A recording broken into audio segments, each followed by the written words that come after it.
In this interactive video, we're going to talk about music, and we're going to spend a couple modules on music. So for this first one, we're going to focus on hearing, the difference between hearing and listening, and then some basic elements, some really super basic elements from music theory. And once again, since you can take whole classes on music theory, we're just building up to be able to recognize some of these elements in music, and then eventually have a discussion about music and values. But we'll just do these few things in this module. So music, as I'm sure many of us know here, it's one of the most powerful of the arts. And that's partly because sounds can create these involuntary reactions in us that can be pretty immediately pleasant or unpleasant. Something can sound really soothing or really beautiful or rhapsodic or hypnotic, or it can sound, sounds can be offensive and hurt your ears and just entirely unpleasant. So when you go to see a live concert of your favorite musical artist or band, for instance, you're generally thrilled with like the spectacle and happy to hear the songs you know so well. And that's the way that many of us will go to concerts. You'll buy your tickets, and then the stage will be dark, and then the lights will come up, and then there they are, and it's this light show and the big screens and everything, and whoa, and you're just taken with the spectacle and waiting to hear the songs you know. But in those scenarios, not many people actually analyze the music. And also, I understand this. It may seem really difficult to connect analysis with the experience of listening to music, but all of us can benefit from an understanding of just some of the fundamental elements of music.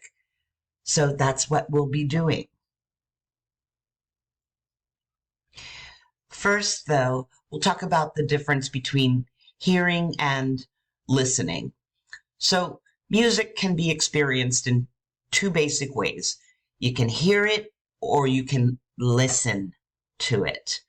So when we're hearing, we don't really attempt to perceive the structure or the form or the elements that make up the songs or the music that we're hearing. We're just hearing.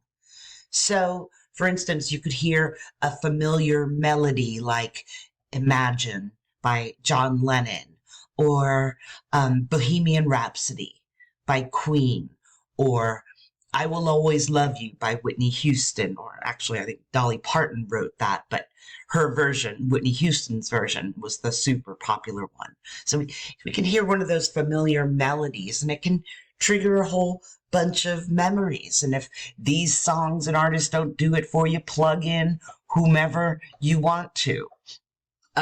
But aside from the melody, little else, like the details of chord progression or something like that, little else is paid attention to. We're just jamming to the music. We're hearing it and experiencing it that way. So listening, on the other hand, involves concentrating on the structure of the music, how it's put together, what is creating what type of sounds are creating different sorts of experiences in you. And you're deliberately paying attention to elements such as rhythm and dynamics and melody and tone and consonants and dissonance and all of these features that music has. You're breaking it down, you're analyzing it. So if you're listening instead of just hearing, you can start to become aware of these elements of music and how they affect, or don't affect for that matter, your emotional experience of the music. So, in order to more fully understand and be able to discuss music on this more analytical level, we have to be familiar with the basic musical elements. And in our text, our reading, the reading discusses 10. The image here shows 8 different elements, but we're going to go with these because if you were to, for instance, just Google the elements of music, you'll get a lot of these on the list, but then some will be swapped out. Not everybody agrees on them. Some are going to go with a lot more, some with even less. It depends what level of expertise you're at. But we're going to just take a peek at these particular elements of music here. Tone, timbre, consonants and dissonance, rhythm, melody, harmony, and dynamics. So first we have tone. So a tone is a sound with one definite frequency or a sound dominated by one definite frequency. And most music is composed of a succession of tones, or like we more familiarly, the more familiar term is notes, right? Notes. And we hear musical patterns because of our ability to hear and remember tones or notes as they're played in succession. And tone itself can be described by many different words like warm, dark, brilliant, ringing, rich, lush, shrill, strident. But think of a tone as a note, really. And then, songs are made up of a succession of tones and notes. Throw those notes together, you got a song. So for instance,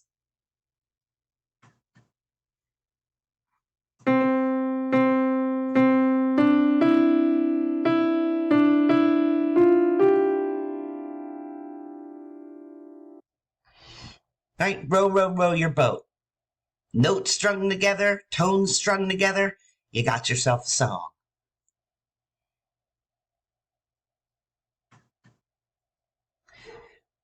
Next, there's timbre. And timbre describes the tone color or tone quality of a sound. And it's how we identify the difference between the quality of tone of one instrument or voice from another. So, for instance, like if a flute and an oboe are playing the same exact note, the pitch might be the same, but the timbre of each of the sounds is very different. And as a result, the listener can hear that the note's being played by two different instruments. You're cueing in to timbre. So differences in timbre also occur within the same instrument, like the voice, for example. So a difference in timbre is why two people can sing the same song in the same key and at the same tempo with the same accompaniment, and you can still tell them apart because the two voices have two different timbres. And also, like a singer can use his or her voice to sound light or flat or smooth or smoky or breathy or rough. They can, one singer can change his or her timbre in order to convey certain emotions in the song. So here is a piano C.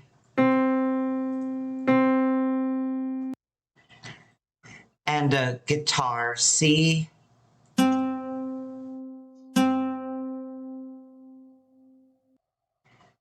And a violin C.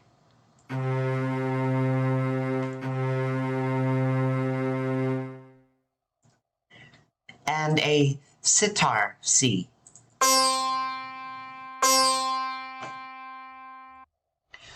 So that was 4 different instruments playing the same exact note, C, but you hear that each of those instruments has a different timbre.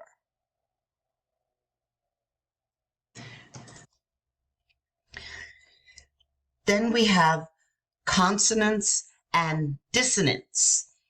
And so when two or more tones or notes are made at the same time, and the sound is kind of easy and pleasing to the ear, that sound is usually called consonant.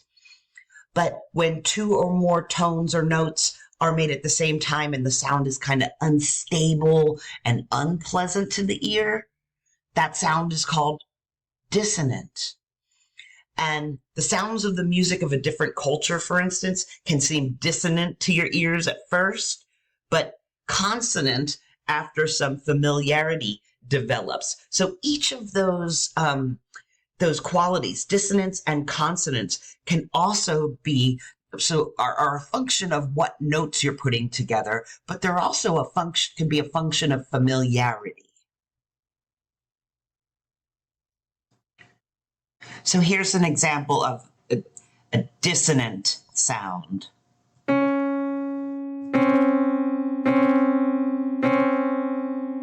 Hear that? Unstable and not pleasant, but then move a little bit further away, and it's a little better. And that's more pleasant, more consonant. And that can be considered more consonant still. But compare this sound to this sound. Ooh. Right? So, dissonant, consonant.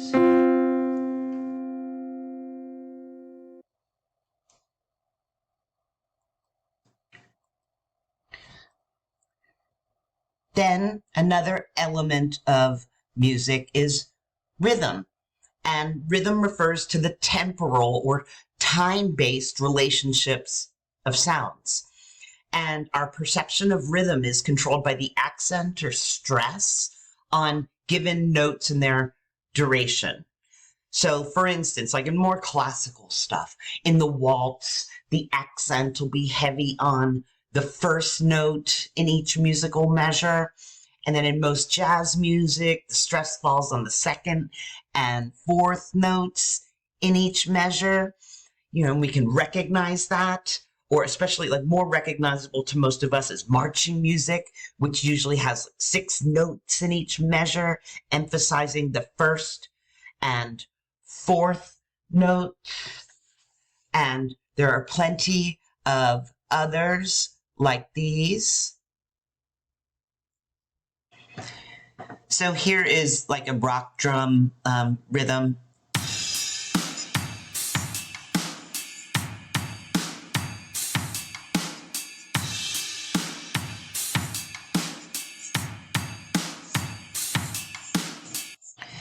And then this is a jazz drum rhythm.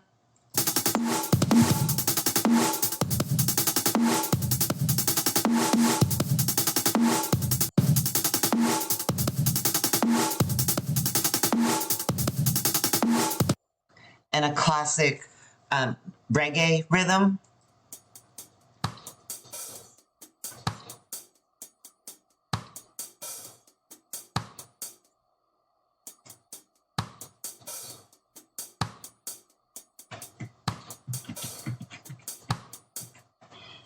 And then like a techno rhythm.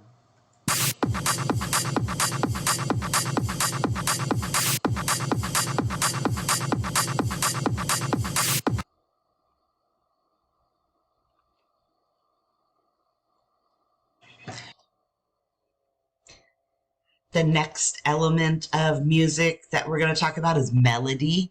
I just found this dopey picture, popular melodies that will live forever. But melody is usually defined as a group of notes played one after another, having a perceivable shape or having a perceivable beginning, middle, and end. And usually a melody is easily recognizable when it's played. We know it when we hear it. And some melodies are brief, others are extensive, some are slow, some are fast, some are playful, others are somber. And then here's a few examples of just like super popular melodies from, that have been around forever. Not quite forever, but a long time.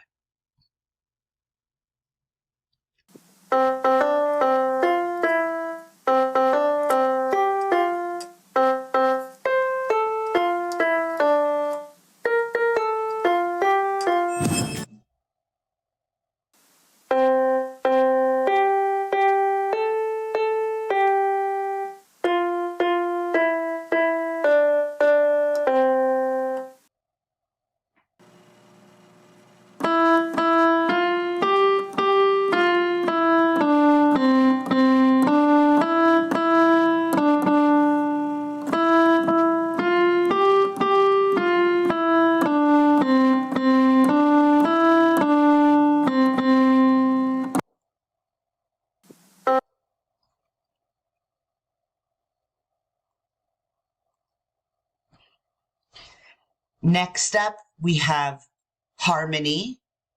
And harmony is the sounding of tones or notes simultaneously.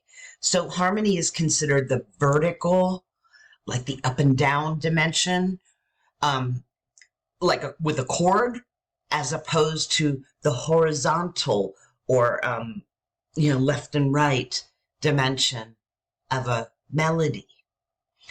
And the harmony that most of us hear is basically chordal. And a chord is a group of notes sounding together that has a specific relationship to a given key. So here are the notes of the C major chord. And then here's the harmony of the C major chord. And then here are the notes of the C minor chord.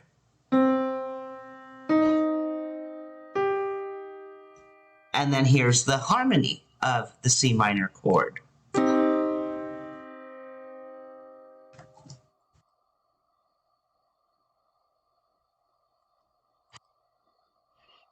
And then last, we have dynamics.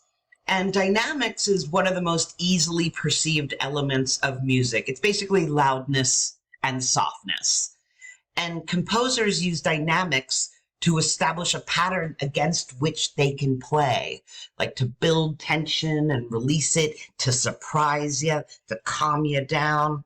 So there's some really common terms, like, believe it or not, when you hear the word piano, you think of the instrument, the piano, but piano means soft in music lingo. And then there's forte, which means loud.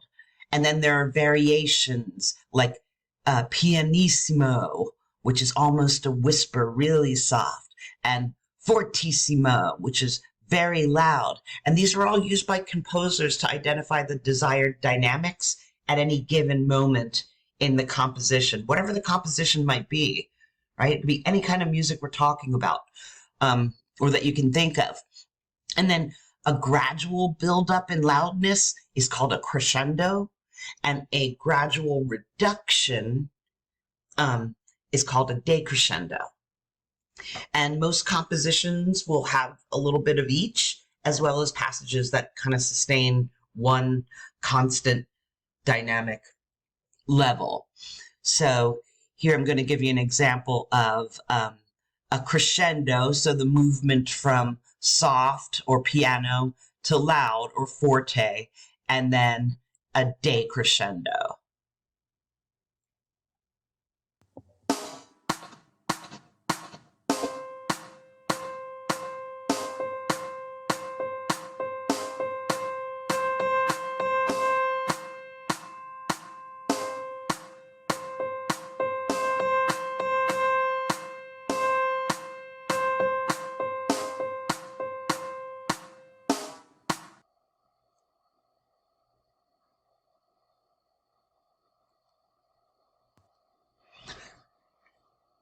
So that's it for this one, everybody. And so all we covered in this module regarding music is we tried to establish and distinguish between just hearing music and listening to it. And then we covered some basic elements of music so that we can start to, in the next module, analyze music and listen for these elements. And we took a look at tone, timbre, consonants and dissonance, rhythm, melody, harmony, and dynamics.